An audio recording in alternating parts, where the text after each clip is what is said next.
साहिब बंदगी सतनाम। तो आज परमात्मा की अपार कृपा से नौगछिया में ये मूल ज्ञान का सत्संग होने जा रहा है। बहुत बड़े भाग हैं उन जीवों के जो इस ज्ञान को अपने पूरे जीवन काल में एक बार भी सुन पाते हैं, और उससे भी बड़े भाग हैं उन जीवों के जो इस ज्ञान को थोड़ा सा भी समझ पाते हैं। क्यों? क्योंकि सुनना आसान है, आए बैठे सुन के चले गए, लेकिन एक एक बात को समझना, उसको ग्रहण करना, उसको अपने जीवन में लागू करना, ये बहुत मुश्किल है। ये बहुत मुश्किल है, क्योंकि पहली बात तो ये ज्ञान जल्दी समझ में नहीं आता। समझ में क्यों नहीं आता? क्योंकि बड़ा अटपटा ज्ञान है ये। कबीर साहब कह रहे हैं, अटपट ज्ञान कबीर का और झटपट लखा न जाए, और जो इसको झटपट लखे तो सब खटपट मिट जाए। सारी दुविधाएं खत्म, सारी शंकाएं खत्म, सारा जितना भी दिमाग में अज्ञान भरा पड़ा है ये सब खत्म, और एक नई ज्योत प्रकाशित होती है, एक नया मार्ग मिलता है, सत मार्ग मिलता है। मार्ग तो पहले भी लेके बैठे हैं आप लोग, पूजा पाठ करने में कोई कमी नहीं है। देखो, सारे त्योहार मना रहे हो, सारे व्रत पूजा कर रहे हो, कोई छठ कर रहा है, कोई कुछ कर रहा है, कुछ ना कुछ तो कर रहे हो ना। लेकिन इससे क्या मुक्ति होगी? क्या इससे हमारा जन्म मरण का रोग खत्म होगा? पानी में खड़े हो जाने से क्या जन्म मरण का रोग खत्म हो जाएगा? फिर तो मछलियां का पहले ही हो जाए, कछुओं का पहले ही हो जाए, मगरमच्छ पहले ही मुक्त हो जाए, इंसान क्या तीर्थों में जाने से, क्या जंगलों में जाने से, क्या पर्वतों के चक्कर लगाने से मोक्ष मुक्ति हो जाएगी? फिर तो इन जानवरों की, जंगली जानवरों की मुक्ति हो जाए। रोज चक्करी लगा रहे हैं बेचारे पहाड़ों पे। ऐसा नहीं होता। तो आज हम उस ज्ञान को समझेंगे, उस सार को समझेंगे, जिसको समझने के बाद कुछ और समझना शेष नहीं रह जाता। अगर ये बात जो आज मैं बताऊंगा आपने समझ ली, इसके बाद कुछ समझना बाकी ही नहीं है। इसके बाद कोई ऐसा ज्ञान नहीं है पूरे विश्व में, पूरे संसार में, कि आपको और आगे का ज्ञान मिले। यही ज्ञान की पूर्णता है, यही ज्ञान का अंत है जो आज मैं आपको समझाने जा रहा हूं। अगर आपने इस ज्ञान को समझ लिया तो आप सीधे डायरेक्ट परमात्मा में जाके मिल सकते हैं, परमात्मा में समा सकते हैं। ये बूंद सागर में समा सकती है, और एक बार सागर में समा गई, अब उसे कहां जाना है? ना कहीं जाना, ना कहीं आना, आपे में आप समाना। तो इस ज्ञान को आज समझेंगे अच्छी तरह। तो सत्संग शुरू करने से पहले परमात्मा के नाम पे जयकारा लगाएंगे। बोलिए परम पिता परमात्मा की, सदगुरु बंदी छोड़ कबीर साहिब की जय, आज के आनंद की जय, सकल हंस को बंदगी साहिब बंदगी सतनाम सतनाम। तो परमात्मा समझा रहे हैं हमें कि मानुष जन्म अनमोल है, ये मिले न बारंबार, और तरुवर जो पत्ता गिरे बहु न लागे डार। ये मनुष्य जन्म इतना अनमोल है, आप सोच भी नहीं सकते। आप सोच भी नहीं सकते। अगर आपको एक बार पूरी तस्वीर दिखा दी जाए कि एक बार जन्म मनुष्य का मिलता है, उसके बाद दोबारा मनुष्य का जन्म मिलने से पहले कौन कौन से जन्म मिलते हैं, तब आपको समझ में आ जाएगा कि ये कितना अनमोल है। अभी नहीं समझ में आ रहा। क्यों नहीं समझ में आ रहा? क्योंकि तुम्हारी बुद्धि, तुम्हारा विवेक, तुम्हारी याददाश्त शक्ति, ये सब माया ने हर लिया है। तुम्हें वो पल याद नहीं आ सकता, कितना ही जोर लगा लो, जब तुम मां के गर्भ में थे। सोच के देखो, इसी जन्म की बात है ना, पिछले जन्म की बात तो नहीं है। ये शरीर इसी जन्म का मां के गर्भ में था ना। एक बार सोच के देख लो, याद करके देख लो, मां के गर्भ में क्या हाल था, कैसी स्थिति थी। ज्यादा से ज्यादा कितना याद कर लोगे? ज्यादा से ज्यादा 2 साल 3 साल की बात है। जब तुम 2 साल 3 साल के थे तब याद कर लोगे कि हाँ, मैं छोटा सा था, मैं गिर गया था, चोट लग गई थी, मम्मी ने मुझे उठाया, प्यार किया। ज्यादा से ज्यादा कितना सोच लोगे पीछे का? गर्भजून तक फिर भी नहीं जा सकते, जबकि तुम्हारा ही शरीर है, वही बुद्धि है, वही त्वचा है, वही हड्डी मांस है, जो गर्भ में था वही बाहर आया, कुछ अलग तो नहीं आ गया बाहर। तो वही सब बाहर आया, लेकिन माया ने उसको भुला दिया। माया ने ऐसा जाल बिछा दिया कि तुम चाह कर भी अपने गर्भजून को याद थे, क्योंकि अगर एक बार गर्भजूनी याद आ जाए एक सेकंड के लिए भी, तो इस दुनिया में ऐसा कोई पाप कर्म नहीं है जो तुम कर डालो।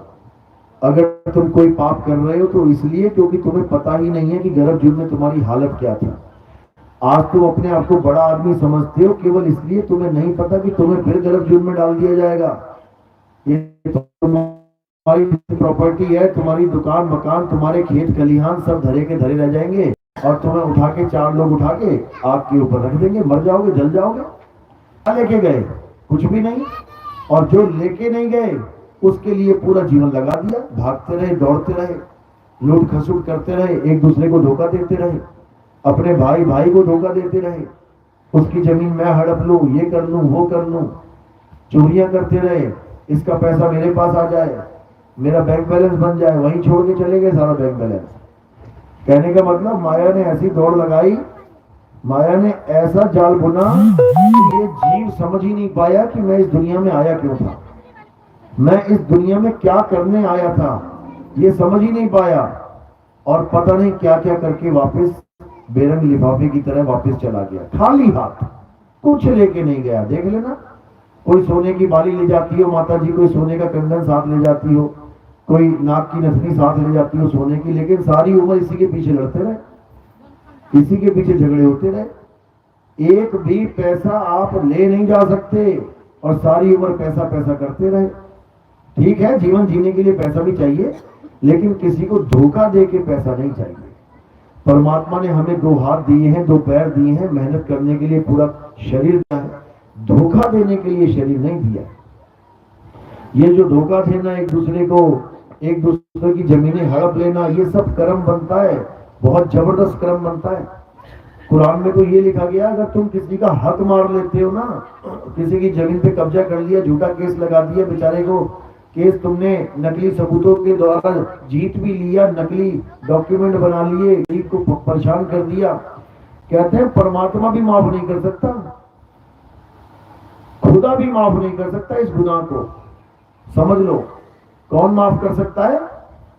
जिसके साथ तुमने धोखा किया है। अगर तुम उससे माफी मांग लोगे और वो तुम्हें माफ कर दे, तब तो तुम माफी मिल गई, समझ लो तुम्हें। नहीं तो खुदा भी माफ नहीं कर सकता इस गुनाह का, इस गुनाह पे कोई माफी नहीं है। तो मुद्दा यही है कि माया ने इतना झकझोर दिया है जीव को, इतना लपेटे में ले लिया है कि देवरानी और जेठानी की नहीं बन रही है, सास बहू की नहीं बन रही है, भाभी ननद की नहीं बन रही है, भाई भाई की नहीं बन रही है, बाप बेटे की नहीं बन रही है, चाचा भतीजे की नहीं बन रही है, मामा भांजे की नहीं बन रही है। सब झगड़े में लगे हुए हैं, लेकिन ये नहीं पता कि कब वो काल शिकारी आके एक मिनट में तुम्हारा खेल कर जाए, खेला हो जाएगा तुम्हारे साथ। जैसे दो हिरण लड़ रहे हो आपस में और शेर हाथ लगा के बैठा है, अब वो देख रहा है एक बार उसे उलझ जाए एक बार दोनों के सींग, फिर देखो क्या होता है। फिर आके वो 2 मिनट में पासा पलट देता है, आके तबाही मचा देता है। इससे अच्छा कि वो हिरण आपस में ना लड़ते, क्या करते? सतर्क रहते कि कहीं शेर तो नहीं है। अगर वो दोनों सतर्क रहते उस शेर से, तो दोनों में से एक भी ना पकड़ा जाता। लेकिन दोनों लड़ने में इतने मशगूल हो गए, एक दूसरे को दूर से आके सींग मार रहे हैं और भूल बैठे हैं कि इस जंगल में कोई शेर भी रहता है जो घात लगा के बैठा होता है और कभी भी आक्रमण कर देता है। ऐसे ही हमारे जीवन में भी ये काल शिकारी घात लगा के बैठा है, और हम क्या कर रहे हैं? हम आपस में सींग उलझा के बैठे हुए हैं, आपस में लड़ने में लगे हुए हैं, आपस में हम एक दूसरे को दुश्मन मान के बैठे हैं, एक दूसरे को नीचा दिखाने में लगे हुए हैं, एक दूसरे को बदनाम करने में लगे हुए हैं। इससे इससे क्या होता है, इससे हमारे दिल को तसल्ली मिलती है। दिल को तसल्ली मतलब मन को तसल्ली मिलती है। ये जो मन शिकारी बैठा है हमारे अंदर, यही सारे झगड़े फसाद की जड़ है। तुम्हारे साथ कोई अच्छे से बर्ताव करता है तो तुम्हें, तुम्हारे मन को वो पसंद आता है।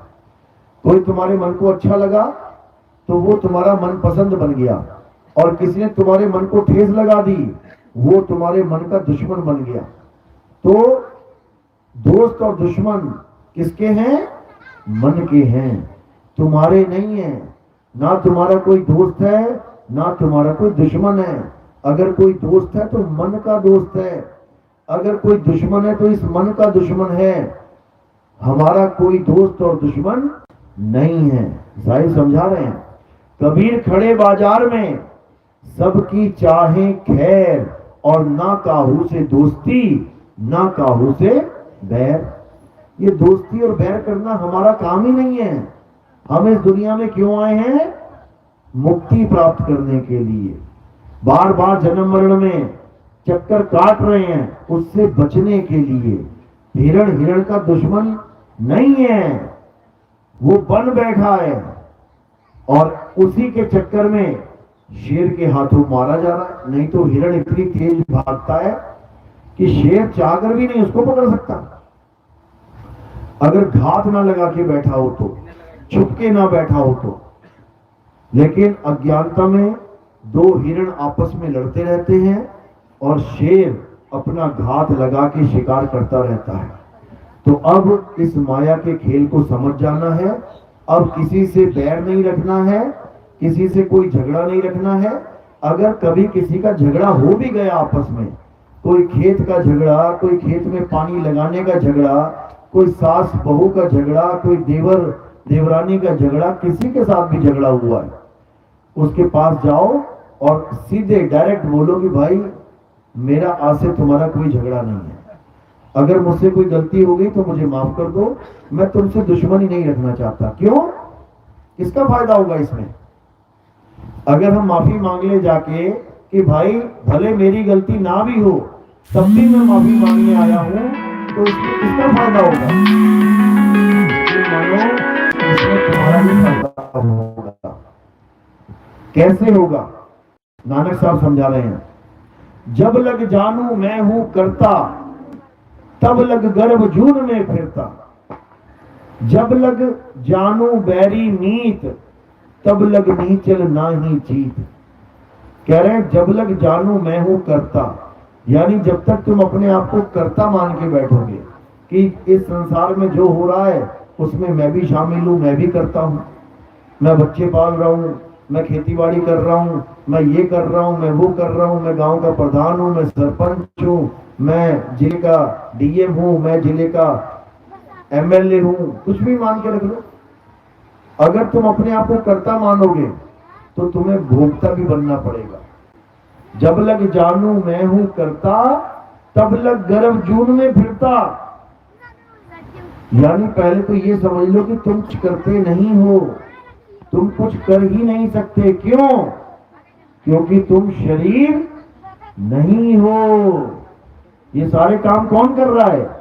खेत में हल कौन चला रहा है? शरीर। ये गद्दियों पे कौन बैठा हुआ है? सरकारें कौन चला रहा है? शरीर। ये गिलास किसने उठाया? शरीर ने। तुमने नहीं उठाया। क्यों? क्योंकि तुम शरीर हो ही नहीं। तुम कौन हो? आत्मा हो। तुम एक अविनाशी आत्मा हो। तुम कुछ नहीं कर सकते, तुम केवल दृष्टा बने बैठे हो। तुम कुछ भी नहीं कर सकते इस संसार में, तुम एक पत्ता भी नहीं हिला सकते, लेकिन सारे पत्ते तुम्हारी वजह से ही हिल रहे हैं। जैसे करंट, करंट क्या कर सकता है? करंट तुम्हें हवा दे सकता है क्या? करंट तुम्हें गर्मी दे सकता है क्या? करंट तुम्हारे कपड़े धो सकता है क्या? करंट तुम्हारे कपड़े प्रेस कर सकता है क्या? कौन करेगा? पंखा हवा देगा, प्रेस कपड़े प्रेस करेगी, वॉशिंग मशीन कपड़े धोएगी, एसी तुम्हें ठंडक देगा, लेकिन किसकी वजह से देगा? करंट की वजह से। यानी करंट खुद में कुछ नहीं करता, वो तो एक तार है तुम्हारे घर में लगी हुई है। अब उस करंट से तुम क्या चला रहे हो, अब ये तुम्हें देखना है। गर्मी चाहिए, उसी करंट से हीटर चल जाता है, गर्मी आ गई। ठंडक चाहिए, उसी करंट से एसी चल जाता है। यानी सब कुछ आत्मा से ही हो रहा है, लेकिन कुछ भी आत्मा नहीं करती। कौन करता है? ये मन, माया और शरीर। इसको समझ लो। तो कह रहे हैं कि जब लग जानो मैं हूं करता, तब लग गर्भ जून में पिता। जब तक तुम अपने आप को कर्ता मान के बैठे हो, तो किसी ना किसी मां के गर्भ में तुम्हें जाना ही पड़ेगा, कोई बचाने वाला नहीं। जब लग माने बैरी मीत, और तब लग नीचल ना ही जीत। जब तक तुम्हें कोई बैरी या मित्र लग रहा है, ये मेरा दोस्त है, बहुत पक्का दोस्त है, अगर तुमने किसी को अपना दोस्त मान लिया, अब समझ जाना कि तुम बहुत बड़ा धोखा खाने वाले हो। क्योंकि दोस्त ही दुश्मन बन के सामने आता है, दोस्त ही दुश्मन बन के घात लगा के तुम्हारी जड़ें काटता है। और अगर किसी को बैरी मान लिया, तो फिर गर्भ जून की तैयारी करो। क्योंकि अगर कोई बैरी, किसी को बैरी मान लोगे, तो तुम्हारे मन में बार बार ये भाव आते रहेंगे कि इसको मैं कैसे मारूं, कैसे खत्म करूं, कैसे मारूं, कैसे खत्म करूं। और इन्हीं भावों के साथ तुम्हारे संस्कार बन जाते हैं, और यही संस्कार तुम्हारे अगले जन्म का कारण बन जाते हैं। उसके बाद तुम फिर जन्म मरण में आ जाते हो। तो इससे किसका फायदा हुआ, किसका नुकसान हुआ? इस मन माया को तो फायदा हो गया, और इस जीव का नुकसान हो गया। जीव आत्मा फिर लपेटे में आ गई, किसी को दुश्मन या किसी को दोस्त समझ के, और मन माया फिर से जीव आत्मा को फंसाने में कामयाब हो गए। ये काल भगवान और ये माया, इसी ने हमें है फंसाया, और इसके जाल से कोई आज तक नहीं निकल पाया। देखो बैठे हुए हैं सारे। अब कैसे निकलना है? एक ही रास्ता है, अपने सत्य स्वरूप का बोध हो जाना, अपनी आत्मा का बोध हो जाना, अपने सत्य स्वरूप का, अपने सत्य नाम का, अपने निज नाम का बोध हो जाना। इसके अलावा और कोई रास्ता नहीं है। इसके अलावा तुम्हें जितने भी रास्ते दिख रहे हैं, ये मन और माया के बनाए रास्ते हैं। समझ लो, ये मन माया ने भी भक्ति बना रखी है, जिससे ये जीव भक्ति तो करे लेकिन मुक्ति प्राप्त नहीं कर पाएगा। अच्छे से समझ लो।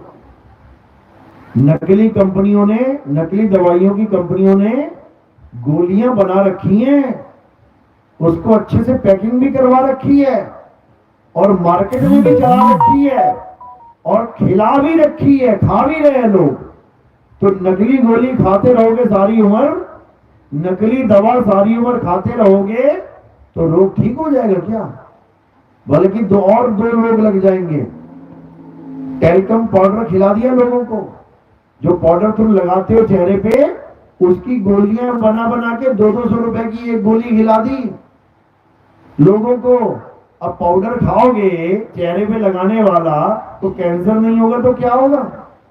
गए थे बीमारी दूर करवाने, 4 बीमारियां और लगवा के आ गए। ऐसे ही काल भगवान ने भी जीव को मूर्ख बनाने के लिए अपनी नकली भक्ति दे रखी है। नकली भक्ति समझ लो, एक होता है सत्य भक्ति, सच्ची भक्ति, एक होता है नकली भक्ति। अब सच्ची भक्ति और नकली भक्ति में फर्क क्या है? कैसे पता लगे असली गोली खा रहा हूं कि नकली गोली? कैसे पता लगे? उसकी परख की जाती है। उस गोली को तुम फॉरेंसिक जांच के लिए भेज दो, लेबोरेटरी में टेस्ट होगा, लग जाएगा पता गोली असली है कि नकली। अभी तुम पनीर खाते हो, जाके पनीर में आयोडीन टिंचर की एक बूंद डाल दो, अगर वो काला हो जाए तो समझ जाना नकली पनीर खा रहे हो तुम। ये केमिकल से बना पनीर है, तुम्हारे पेट में जाके कैंसर कर देगा। और अगर असली पनीर है तो उसमें तुम पूरी बोतल उड़ेल दो चाहे आयोडीन टिंचर की, वो काला होगा ही नहीं, बिल्कुल सफेद रहेगा। तो यही परख करके हम जान सकते हैं। दोनों देखने में तो एक से लगेंगे बढ़िया, एकदम मुलायम पनीर, एकदम बढ़िया, लेकिन जैसे ही टेस्ट होगा वैसे ही समझ में आ जाएगा भैया ये तो नकली माल है। तो इसलिए हमें भक्ति में भी ये पहचानना पड़ेगा कि सत भक्ति क्या होती है और नकली भक्ति क्या होती है। समझ लो, सत भक्ति किसे कहते हैं? सत्य की भक्ति करना सत भक्ति होती है, सत्य की भक्ति करना। और असत्य भक्ति किसे कहते हैं? असत्य तत्व की भक्ति करना असत्य की भक्ति करना कहलाता है। क्योंकि इस दुनिया में दो प्रकार के तत्व हैं, एक असत्य और एक सत्य। अब ये असत्य तत्व और सत्य तत्व होता क्या है, पहले ये समझ में आ जाए, तभी तो टेस्टर लगाएंगे। हमें यही नहीं पता कि असली नोट और नकली नोट में पहचान क्या होती है, असली नोट और नकली नोट में फर्क क्या होता है। तो हमारे हाथों में दोनों नोट भी आ जाए ना, तब भी हम पहचान नहीं सकते कौन सा असली कौन सा नकली। लेकिन सरकार ने कुछ निशानियां दे रखी हैं। नकली नोट आया कभी हाथ में? देखा कभी नकली नोट 500 का? किसने देखा? हाथ खड़ा करो जरा। जिसके हाथ में कभी पूरे जीवन में नकली, पहले की हिसाब लगा लो, पुराने 100 के नोट, 1000 के नोट चलते थे, 2000 का नोट चलता था, नकली आया कभी हाथ में? नकली भी चलता है मार्केट में, असली के भाव। तुम नकली 100 का नोट दोगे तो कितने का सामान लोगे? 100 रुपए का ही सामान मिल जाएगा। लेकिन कब? जब दुकानदार को पता ना हो कि नकली नोट कैसा होता है और असली कैसा होता है, तो नकली भी चल जाएगा। तो नुकसान किसका हुआ नकली चलाने में? दुकानदार का, समझो। और फायदा किसका हुआ? उन शातिर लोगों का जिन्होंने नकली नोट बना रखे हैं। इसी प्रकार सत्य भक्ति और असत्य भक्ति को जान लो। अगर सत्य की जगह असत्य भक्ति करते रहे तो किसका फायदा होगा? उन शातिर लोगों का जिन्होंने नकली भक्ति बनाई है। और नुकसान किसका होगा? नुकसान तुम्हारा होगा, जो नकली भक्ति करते करते गर्भ जून में चले गए, वापस आ गए मां के गर्भ में उल्टे लटक के। समझ लो, अब असली भक्ति और नकली भक्ति में फर्क जान लो। तो गीता में समझाया गया, अध्याय 2 16वां श्लोक पढ़ो। हे अर्जुन, इस दुनिया में दो प्रकार के तत्व हैं। कौन कौन से? एक असत्य तत्व यानी नकली तत्व यानी कृत्रिम तत्व, और एक असली तत्व यानी सत्य तत्व। तो दो प्रकार के तत्व हो गए। कौन कौन से? एक असत्य और एक सत्य। अब असत्य की भक्ति करोगे तो असत्य प्राप्त होगा, और सत्य की भक्ति करोगे तो सत्य प्राप्त होगा। अब असत्य है क्या, ये गीता में समझाया गया। हे अर्जुन, जो बनता और बिगड़ जाता है, जो जन्मता और मर जाता है, जो पल पल बदलता है, जो सदा एक सा नहीं रहता, वो असत्य है। असत्य है, ये कृष्ण जी ने समझाया। कृष्ण जी ने गीता में बताया। सही बताया या गलत बताया? सही बताया या गलत बताया? सही बताया होगा। गीता कोई झूठ थोड़ी नहीं बोल रही है। गीता झूठ नहीं बोल रही, गीता बिल्कुल सच बोल रही है कि भाई जो बनता बिगड़ जाता है वो असत्य है। और अगर हम उसकी पूजा करें जो बनता और बिगड़ जाता है, तो हम किसकी पूजा कर रहे हैं? सत्य की या असत्य की? असत्य की। क्योंकि गीता ये प्रमाणित कर रही है। गीता ने तुम्हें मीटर दे दिया है, तुम्हारे पास मीटर आ गया 1 मीटर का, 1 फुट का। अब तुम कपड़ा लेने जा रहे हो, अब वो कैसे भी कपड़ा दे दे तुम्हें, तुम्हारे पास मीटर है, 1 मीटर तुम्हारे पास है, तुम उसी वक्त नाप लोगे। वो चालाकी नहीं कर सकता। अगर बिना मीटर के वो कपड़ा दे दे तुम्हें, तब वो कम और ज्यादा हो सकता है, लेकिन जब मीटर ही लगा दिया, अब कम ज्यादा क्या होगा, अब एक्यूरेट बिल्कुल बराबर बराबर मिलेगा तुम्हें, ना तनिक ज्यादा ना तनिक कम। पेट्रोल भराते हो, भले सगा चाचा पेट्रोल भरने वाला क्यों ना हो, लेकिन क्या देखते हो पेट्रोल भराते हुए, चाचा की शक्ल या मीटर? मीटर देखते हो, चाचा की शक्ल नहीं देखते कि ये मेरा सगा चाचा है, ये पूरा पेट्रोल ही डालेगा। अगर मीटर ना हो तो तुम्हें हमेशा यही रहेगा, पता नहीं पूरा डाला कि नहीं डाला। लेकिन मीटर है तो बिल्कुल संतुष्ट होके 1% भी शंका नहीं होती है कि पेट्रोल कहीं कम तो नहीं डला। ये मीटर का फायदा है मेरे भाई। तो इसी प्रकार हम जो भक्ति कर रहे हैं उसमें शंका उत्पन्न होती है कि ये सच्ची भक्ति है या नहीं, तो हमें क्या करना चाहिए, मीटर लगाना चाहिए। इस बोर्ड में करंट है या नहीं कैसे पता लगे? उंगली लगा के देखोगे क्या? क्या लगाओगे? टेस्टर लगाओगे। टेस्टर मीटर है। अगर बत्ती जल गई टेस्टर में, इसका मतलब करंट है, और नहीं जली तो करंट नहीं है। कितना सिंपल। लेकिन हमें मीटर ही नहीं पता कि लगाया कैसे जाता है, इसलिए हम ठगे जाते हैं। ये मन और माया, ये काल और माया हमें ठग लेते हैं, समझ लो। तो अब मीटर लगाते हैं कि हम किस प्रकार की भक्ति कर रहे हैं। पहला मीटर लगाते हैं हम इस शरीर पे। सबसे ज्यादा भक्ति किसकी की जाती है इस दुनिया में? शरीरों की। राम जी की पूजा करते हैं ना, कौन कौन करता? हाथ खड़ा करो। राम जी की पूजा, सीता मैया की पूजा, हाथ खड़ा करो।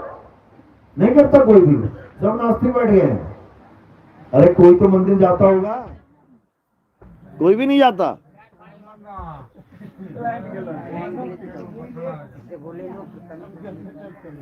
तुम लोग झूठ बोल रहे हो इसलिए लाइन चली गई। सच बोले होते ना कौन कौन जाता है, लाइन नहीं जाती। कोई बात नहीं। जनरेटर है क्या? नहीं है, लगाओ फिर।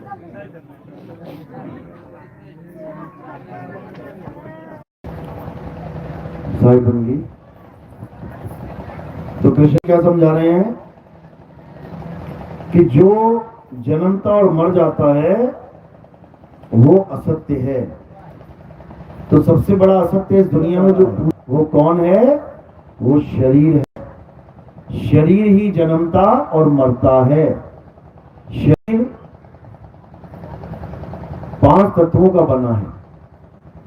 ये पैदा होता है और उन्हीं 5 तत्वों में विलीन हो जाता है, जिसको हम मृत्यु कह देते हैं। तो ये शरीर ही सबसे बड़ी वस्तु है जो पूरे संसार में पूजी जा रही है।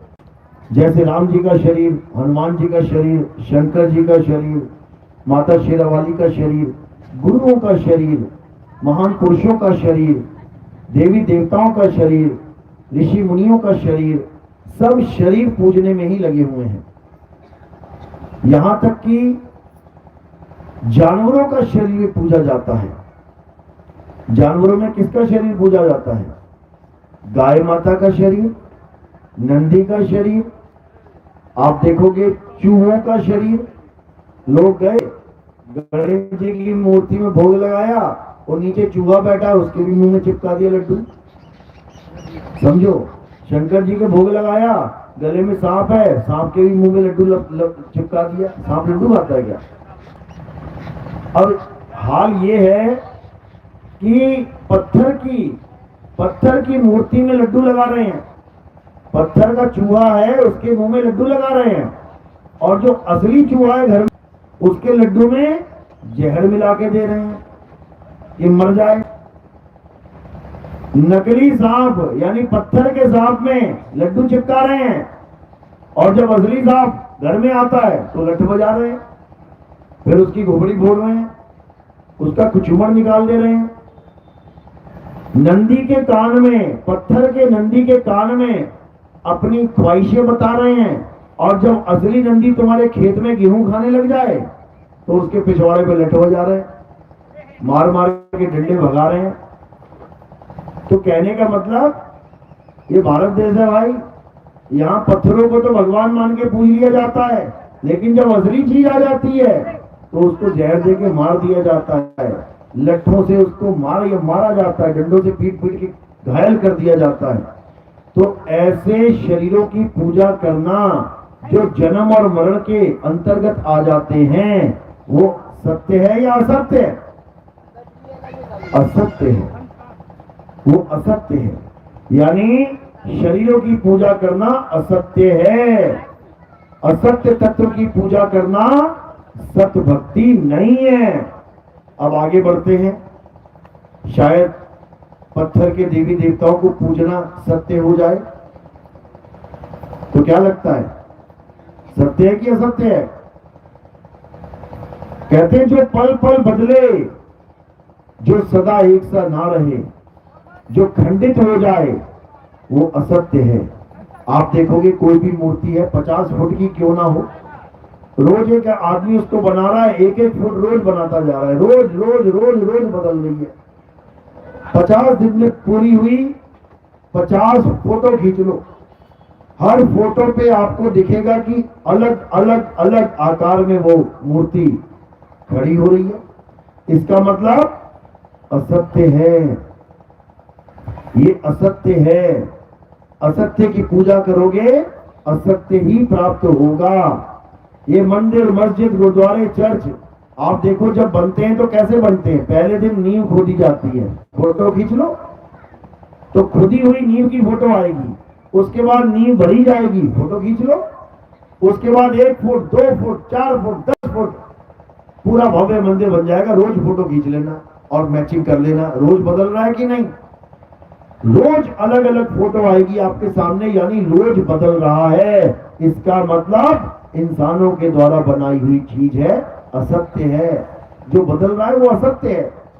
गीता यही समझा रही है हमें कि जब तक ये जीव सत्य और असत्य का निर्णय ना कर ले, तब तक ये कभी सत्य को प्राप्त कर ही नहीं सकता। ये असत्य में ही उलझा रहेगा। कारण क्या है? क्योंकि असत्य दिखाई देता है, सत्य दिखाई नहीं देता।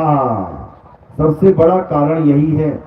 और जो दिखता है वही इस संसार में बिकता है, समझ लो। लेकिन कबीर साहब समझा रहे हैं, भाई जो दिखे सो माया, संतो जो दिखे सो माया। यही रामचरितमानस में भी समझाया गया, अन्य अन्य ग्रंथों में भी समझाया गया। गो गोचर जहां लग मन जाई और तहां लग माया जानो भाई। यानी ये दृष्टि जहां तक जा रही है, जो कुछ भी तुम्हें इस दृष्टि से दिखाई दे रहा है, वो सब माया है। और अगर तुम इस माया में उलझ गए तो तुम्हें जन्मों जन्म ऐसे ऐसे जन्म लेने पड़ेंगे, तुम्हारी हालत खराब हो जाएगी। अभी तो तुम आदमी का शरीर मिल गया है तो खूब पैंट खिसका के ऊपर को चढ़ा के और टी शर्ट पहन के बाबू बने बैठे हो, और जैसी गाय भैंस बकरे का मिल गया, सारी उम्र नंगा घूमना पड़ेगा। लैट्रिन करने के बाद धोने की भी हैसियत नहीं रहेगी। गाय देख लेना, बैल देख लेना, सुअर देख लेना, लैट्रिन करके धोते भी नहीं है, वो चिपका रह जाता है मामला। अब इंसान जन्म मिला है तो खूब धो भी रहे हो, ये महानता है इंसान जन्म की। नहीं तो गाय बैल बकरे देख लो, सारे पिछवाड़े पे गोबर लगा के घूम रहे हैं, वही हाल हो जाएगा सबका। तो ये दया जो मालिक की हुई है कि हम इंसान जन्म में आ गए हैं, हमें पहनने को कपड़े मिल गए हैं, हमें रहने को घर मिल गया है, हमें गर्मी में पंखा मिल गया है, हमें सर्दी में हीटर मिल गया है। उस दया को समझो, उस दया को जानो। अगर एक बार कुत्ता बिल्ली बकरा बन गए ना, तो ये मकान दुख नहीं मिलने वाले। जंगल में हिरण बन गए ना, हालत खराब हो जाएगी। शेरों के आगे भागना पड़ेगा जान बचाने के लिए। एक घूंट पानी पीने के लिए तालाब में जाना पड़ेगा, और मामा इंतजार कर रहा है तुम्हारा वहां पे, तालाब में छुपा बैठा है। कौन? मगरमच्छ छुपा बैठा है। तो मुंडी डाल तो सही, तेरी गुंडी ना घुमा दी मैंने तो। और घूम घूम के मांस काटता है। चबा चबा के नहीं काटता, घूम के पकड़ लेगा और घूम लेगा, उतना ही हिस्सा बाहर कर देगा।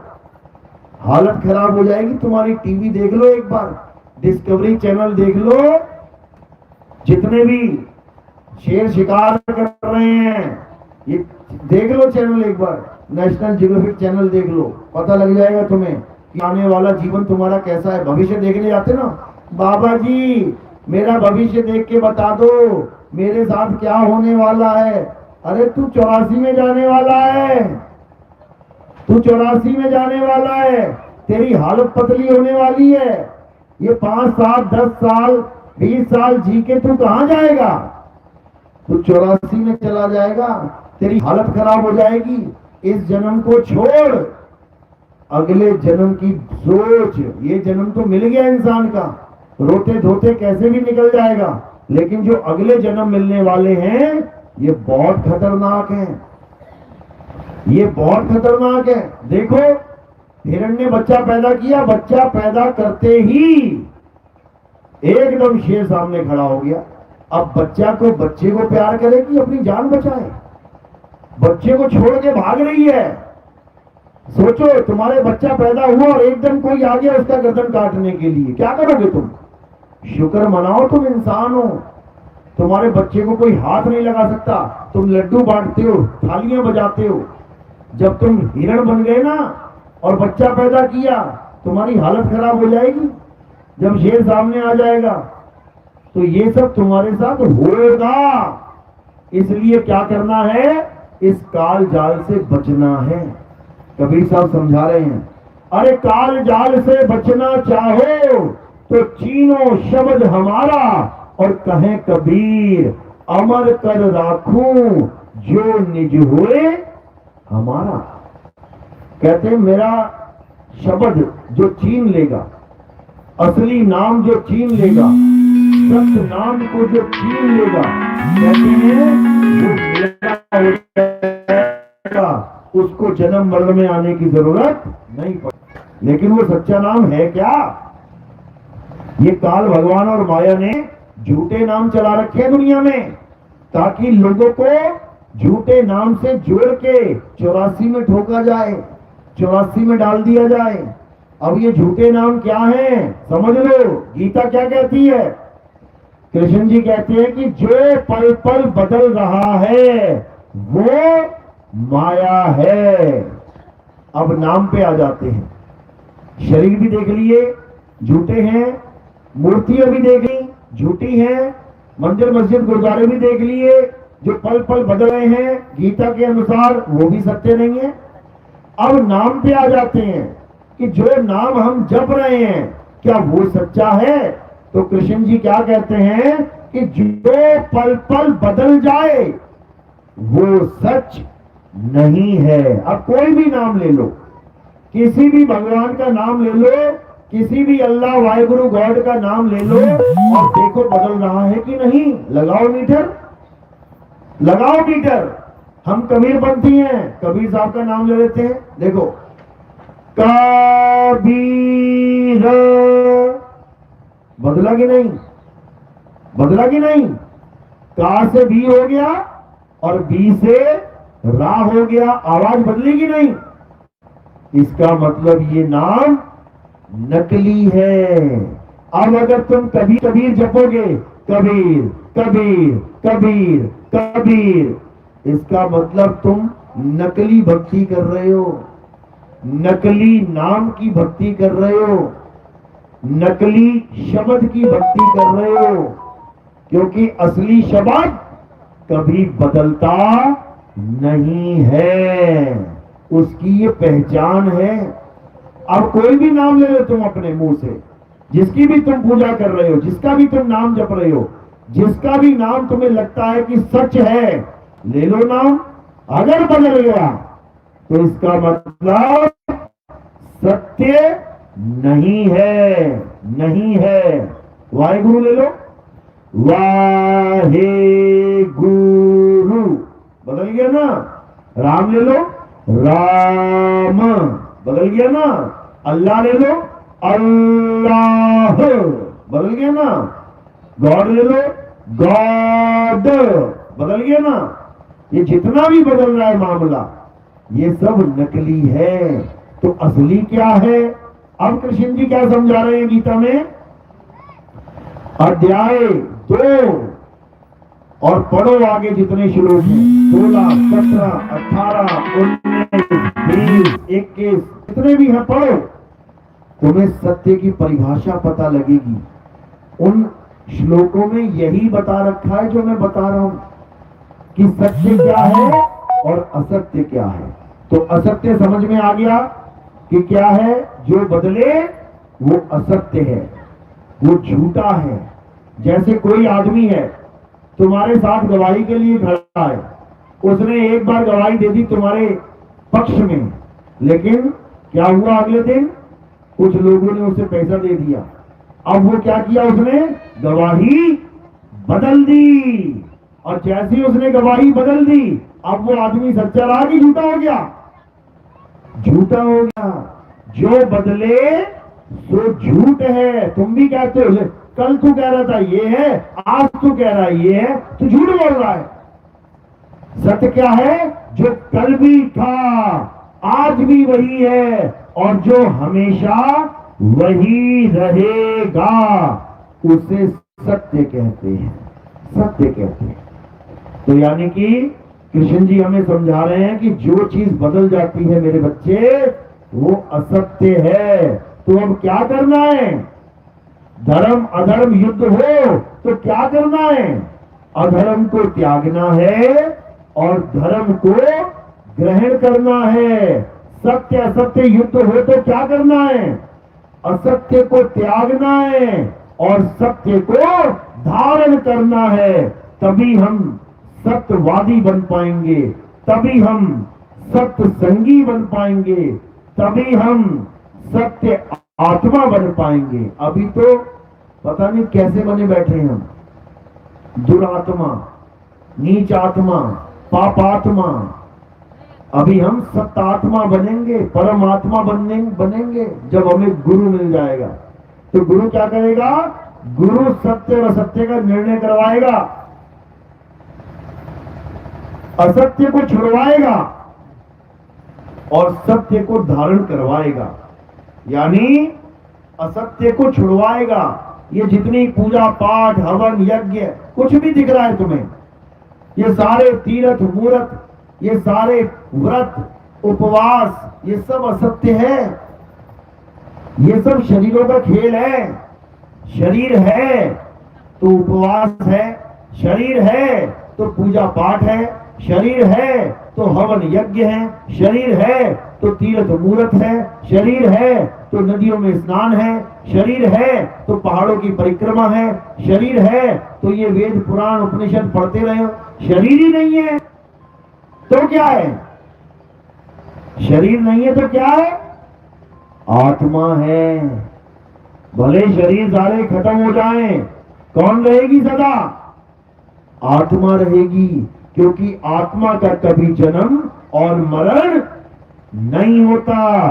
तो जितने भी पूजा पाठ हवन यज्ञ हैं, ये सब हमने त्यागने हैं, त्यागने हैं। और किसको पकड़ना है? आत्मा को पकड़ना है। आत्मा ही सत्य है। अध्याय 3 17वां श्लोक गीता का सार है। पढ़ो से क्या कहती है गीता। मोबाइल सबके हाथ में है, निकालो देखो क्या कहती है गीता। लिखो, गूगल पे टाइप करो, अध्याय 3 17वां श्लोक। क्या बोल रही है? छठ पूजा करो। क्या बोल रही है? मंदिर जाओ। क्या बोल रही है? हवन यज्ञ करो। क्या बोल रही है? जो तुम कर रहे हो वो नहीं बोल रही है, और जो बोल रही है वो तुम कर नहीं रहे हो। तो क्या बोल रही है गीता?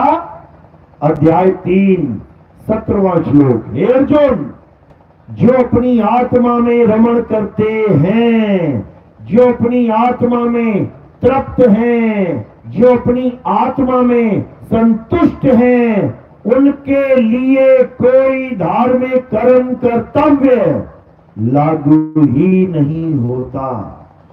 यानी वो सारी उम्र एक भी बार पूजा पाठ ना करें, वो सारी उम्र एक भी बार छठ पूजा ना करें, वो सारी उम्र एक भी दिन व्रत उपवास ना करें, वो सारी उम्र एक बार भी शिवलिंग पे जल ना चढ़ाएं, वो सारी उम्र किसी भी धार्मिक कार्यक्रम में ना बैठें, वो तब भी नास्तिक नहीं, परम आस्तिक कहलाएगा, परम ज्ञानी कहलाएगा, सत्संगी कहलाएगा, सत्य का पुजारी कहलाएगा। क्यों? क्योंकि इस दुनिया में एक ही सत्य है, और वो क्या है? आत्मा ही सत्य है। क्यों सत्य है? क्योंकि हे अर्जुन, आत्मा को ना तो कोई शस्त्र काट सकता है, आत्मा को ना तो अग्नि जला सकती है, आत्मा को ना तो वायु सुखा सकती है, आत्मा को ना तो जल भिगो सकता है। इस आत्मा को कोई कुछ कर ही नहीं सकता, समझ लो, क्योंकि आत्मा सत्य है। सत्य सदा एक सा रहता है। अगर कोई तीर मारेगा किसी को, तो जो आदमी खड़ा है वो जमीन पे लेटा दिखाई देगा, यानी अवस्था बदल गई। पहले खड़ा था, अब लेट गया, यानी मर गया। अब ये जो असत्य है, जो इसकी पूजा करेगा, वो कभी आत्मा को जान ही नहीं सकता। अब आत्मा पे तीर मारो, तीर कितने मारने, आत्मा मर जाएगी क्या? आत्मा को तीर छू भी नहीं सकता। मारने मरने की बात तो बहुत दूर की है, आत्मा को अग्नि जला भी नहीं सकती। मरना मारना बहुत दूर की बात है, समझ लो। तो इसी आत्मा का गुणगान गीता में कृष्ण जी ने किया है, और हम कृष्ण जी के बोले हुए शब्दों को तो समझ नहीं पाए, उस अविनाशी आत्मा की तो पूजा कर नहीं पाए। किसकी पूजा करने लग गए? जिसके पैर में खुद तीर लग गया। किसके पैर में तीर लगा था? रावण के? किसके? कृष्ण भगवान के पैर में तीर लगा। तो जो खड़े हुए थे वो लेट गए, जो बैठे हुए थे वो लेट गए, जो लेटे हुए थे जिंदा वो मृत हो गए। समझो, यानी अवस्था बदल गई। तो हम उसकी पूजा करें जिसको तीर छू नहीं सकता, तब तो जानो कि हम कृष्ण जी की बात समझ पाए, हम कृष्ण जी के ज्ञान को, गीता के ज्ञान को समझ पाए। और अगर हमने उसी की पूजा कर डाली जिसके पैर में तीर लग गया, जिसको शस्त्र अस्त्र ने काट दिया, तो भाई हम कहां से ज्ञानी हो गए? ये कौन सा ज्ञान ले लिया हमने? कृष्ण जी ने एक बार भी नहीं कहा कि जिसके तीर लग जाए तुम उसकी पूजा करो। कृष्ण जी ने कहा जिसको तीर छू नहीं सकता तुम उसकी पूजा करो, और वो क्या है? आत्मा है, आत्मा। अब आत्मा की पूजा कैसे करें? कहां से पकड़ के लाएं आत्मा? भगवान की पूजा करते हैं तो कहां से लेके आते हैं भगवान को? कहां से लेके आते हैं भगवान को? उठा के टेम्पो में।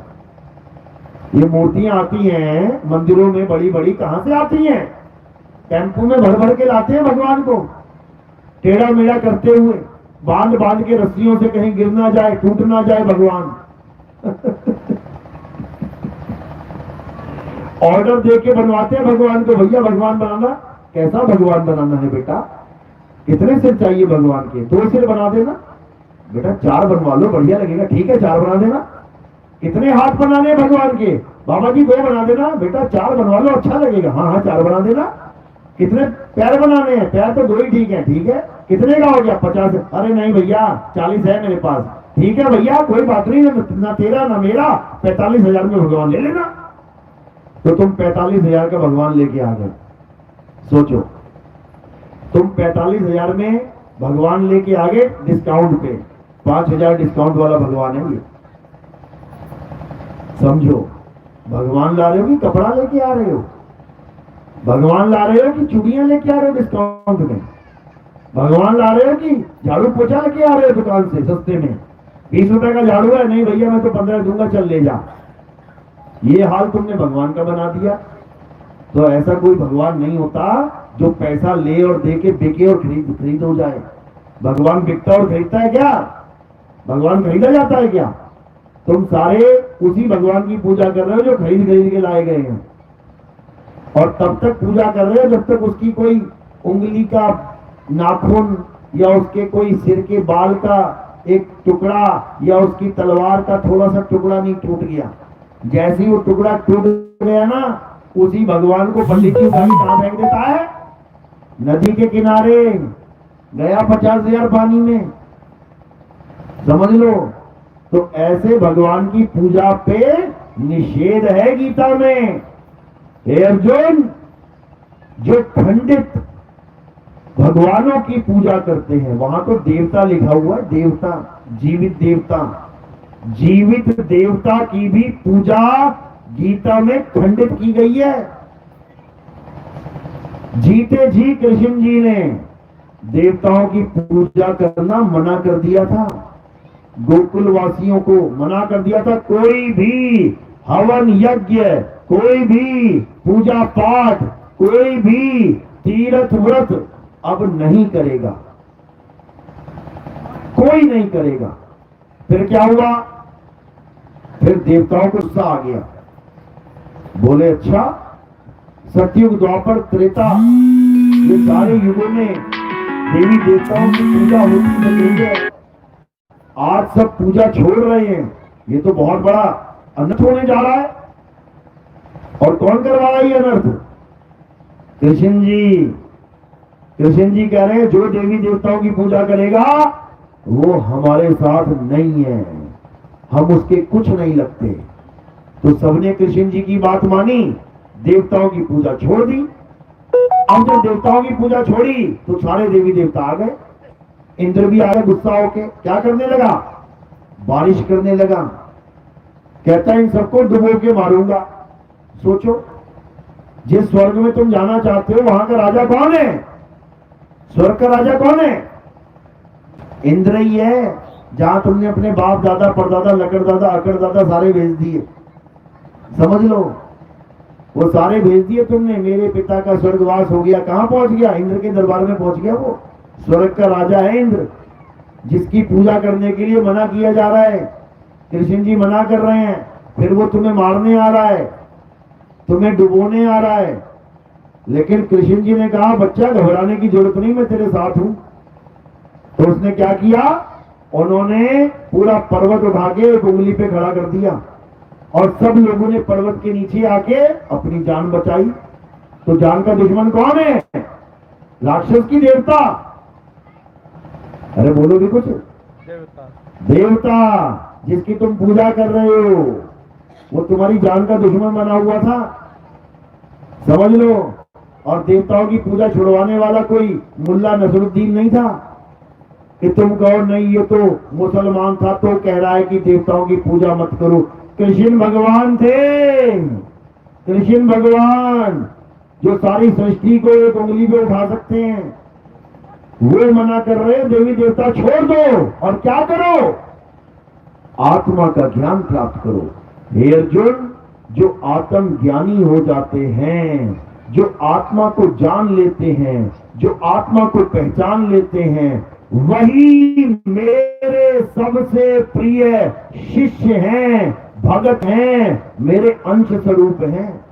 और जो आत्मा को नहीं जानते वो इस नाशवान शरीर में धक्के खाते रहते हैं, इस माया जाल में उलझे रहते हैं।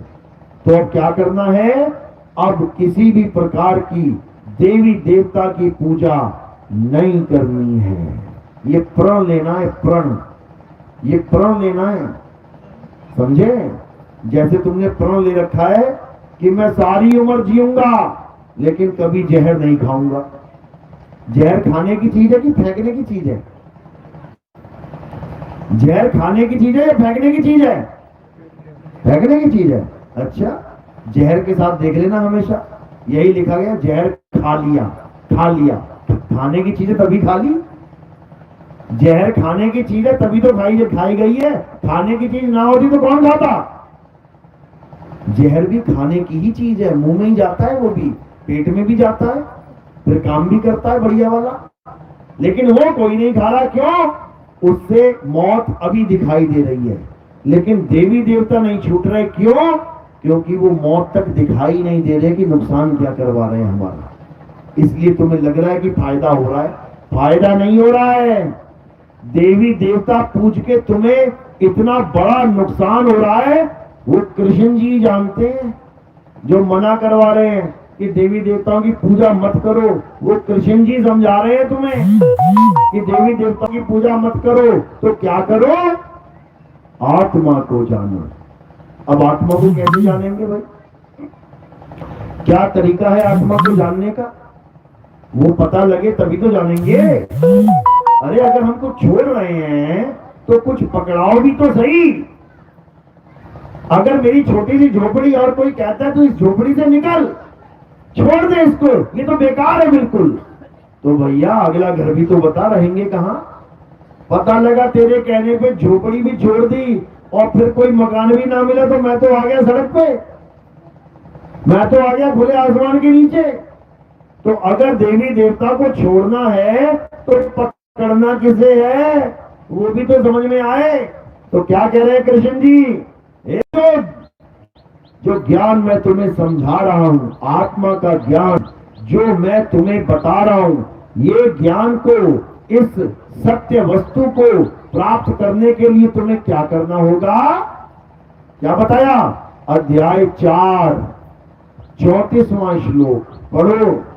4:34 याद रखना, तुम्हें पता लगेगा करना क्या है। 4:34 पे क्या लिखा है? हे अर्जुन, अगर तुम इस सत्य ज्ञान को प्राप्त करना चाहते हो तो तुम कहां जाओ?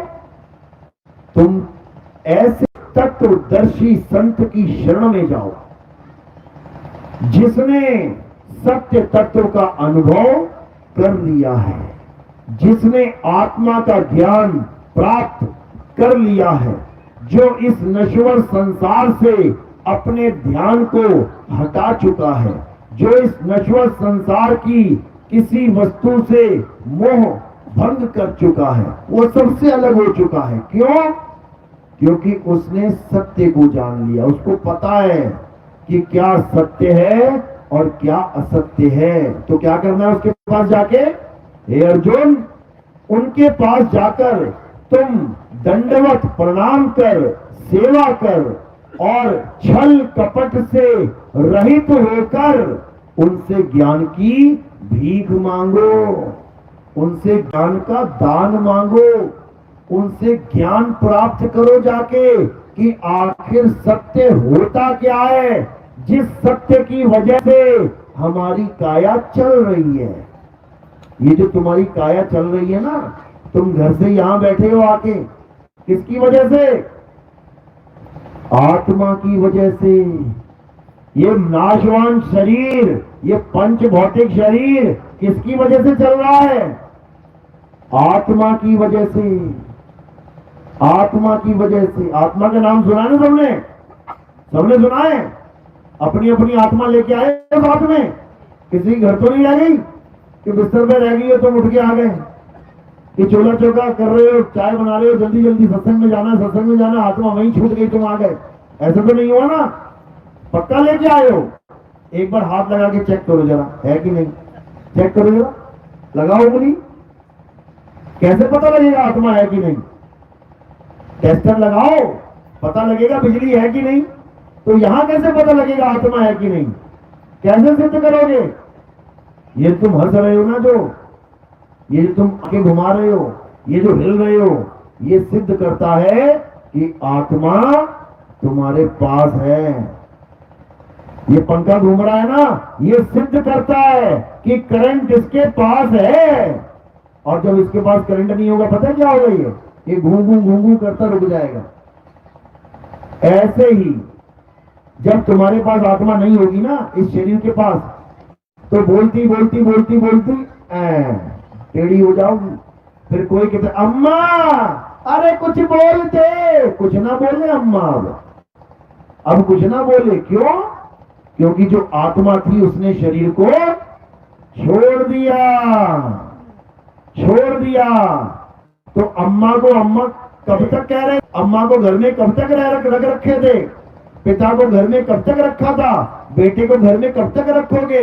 पति पत्नी को, पत्नी पति को घर में कब तक रखेगा? जब तक आत्मा है।